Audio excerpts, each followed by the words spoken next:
Hello, welcome back to my channel. അപ്പം നമുക്കിന്ന് ഒരു ഉപ്മാവ് ഉണ്ടാക്കിയാലോ. അതിനായിട്ടൊരു പാൻ അടുപ്പത്ത് വെച്ചു. അതിലേക്ക് കുറച്ച് എണ്ണ ഒഴിച്ചു.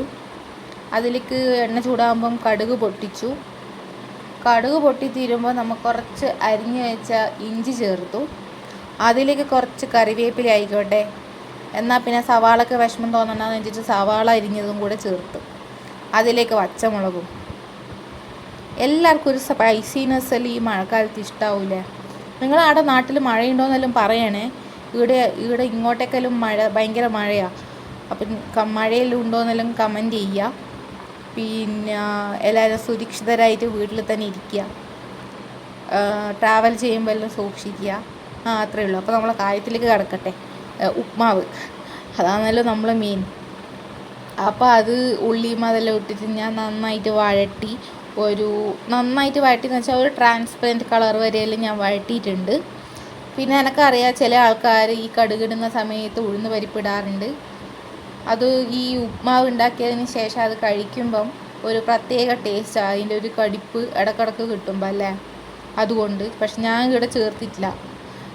പിന്നെ അതേപോലെ തന്നെ ചില ആൾക്കാർ ക്യാരറ്റും ബീൻസും ഇടുന്ന ആൾക്കാരുണ്ട്. എൻ്റെ അടുത്ത് ക്യാരറ്റും ബീൻസും ഒന്നും ഇല്ലാത്തത് കൊണ്ട് അത് ഞാൻ രണ്ടും ഇട്ടിട്ടില്ല.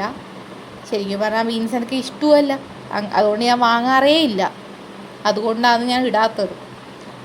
പിന്നെ അതിലേക്ക് ഞാൻ 1 കപ്പ് റവയാണ് യൂസ് ചെയ്യുന്നത്. അപ്പോൾ അതിലേക്ക് ഞാൻ ഉള്ളി വഴണ്ട് വന്നപ്പോൾ ഒരു 3 കപ്പ് വെള്ളം ഒഴിച്ചിനി, സാദാ വെള്ളം.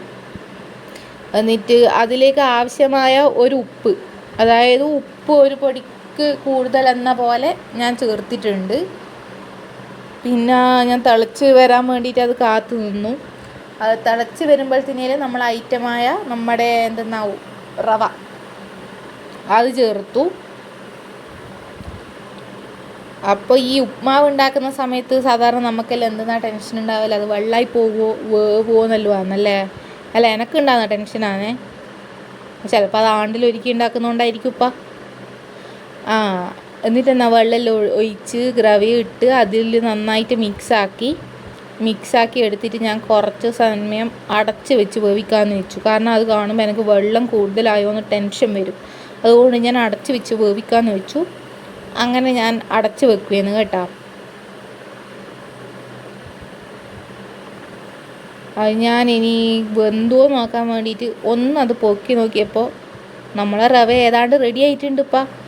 എന്നാൽ പിന്നെ പൊത്തണ്ടെന്ന് വെച്ച് കുറച്ച് ഇളക്കുമ്പോൾ അത് പിന്നെയും എനിക്ക് ടെൻഷൻ കൂടിയത്, കുറച്ച് വെള്ളം കൂടിപ്പോയോ പോന്ന്. കാരണം എൻ്റെ കയ്യിലെല്ലാം ഒട്ടിപ്പിടിക്കുന്നു. പക്ഷേ ഇല്ല, ചതിച്ചില്ല. ഇപ്രാവശ്യം എൻ്റെ റവ എന്നെ ചതിച്ചില്ല. അത് കുറച്ചും കൂടി ഒന്ന് ചൂടാക്കിയപ്പോൾ എല്ലാം സെറ്റായിട്ട് വരുന്നുണ്ട് എനിക്ക് തന്നെ തോന്നി. അതാണ് ഇന്നത്തെ എൻ്റെ അഭിമാന നിമിഷം. അപ്പം അവസാനം എനിക്ക് എന്തുണ്ടാക്കുന്നുണ്ടെങ്കിലും കുറച്ചെണ്ണ ഒഴിച്ചാൽ ഒരു സാറ്റിസ്ഫാക്ഷൻ വരും. അപ്പോൾ ഞാൻ അതേ സംഗതി ഈടി നോക്കി കേട്ടോ. കുറച്ച് എണ്ണ ഒഴിച്ചു. ഒരു 10-15 മിനിറ്റ് ഞാൻ അവിടെ വെച്ചപ്പോൾ എല്ലാം സെറ്റായിട്ട് വന്നു. പിന്നെ അപ്പോൾ ഈ റവേൻ്റെ കൂടെ പഴമൊന്നും ഇല്ല, അതുകൊണ്ട് തന്നെ ഞാൻ മുട്ട വെച്ച് അഡ്ജസ്റ്റ് ചെയ്തു. റവയും മുട്ടയും. ആർക്കൊക്കെ ഈ ഒരു കോമ്പിനേഷൻ ഇഷ്ടമാണെന്നൊന്ന് പറയണേ. റവയും മുട്ടയും ഭയങ്കര ഹെൽത്തി ആയിക്കോട്ടെന്ന് വെച്ചിട്ട് രാവിലെ തന്നെ. അപ്പോൾ അത്രയേ ഉള്ളൂ എൻ്റെ ഈ റവ വീഡിയോ. എല്ലാവർക്കും ഇഷ്ടമായിട്ടുണ്ടെങ്കിൽ ലൈക്കും ഷെയറും സബ്സ്ക്രൈബും ചെയ്യുക. പിന്നെ ഇനി എന്തെങ്കിലും മാറ്റം വരുത്താനുണ്ടെങ്കിൽ അതും കൂടെ പറഞ്ഞു തരിക. കാരണം ഞാനിപ്പോൾ തുടങ്ങിയതേ ഉള്ളൂ ഈ യൂട്യൂബ്. അപ്പോൾ എനിക്ക് ഒരുപാട് തെറ്റുകൾ വരുത്തും. അപ്പോൾ അതെല്ലാം നിങ്ങൾ പറഞ്ഞ് മനസ്സിലാക്കി തന്നാൽ ഉപകാരമായിരിക്കും. അപ്പോൾ ഇനി പിന്നൊരു ദിവസം വേറൊരു വീഡിയോയുമായി കാണാം. അതുവരെ താങ്ക് യു, ബൈ.